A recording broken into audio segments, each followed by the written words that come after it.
Hi guys, today's tip will be about how to deal with the symmetry tool issues. At some point working with this tool you can find out that it's not perfectly correct, as it was happened to me. In mostly cases for painting purpose it's even not important at all, or might be counted as a feature but not a bug, because it gives some little imperfections into symmetry stuff like in real world.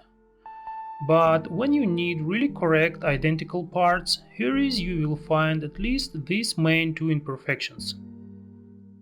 The first one that it has some 1 pixel shifting in one directions, and it might be really important when you're working with quite small stuff or should be extremely accurate. The second problem that smudging mixing brushes work incorrect in this mode at all. That might be even more frustrating. So as workable solution to deal with it, I found the way when you can use kaleidoscope mode as symmetry tool too. For some reason in this mode everything works clearly well and these problems are not observed at all. Just change the settings in the same way as you see now, and you will get correct and proper result. So I hope once it will be useful for you too.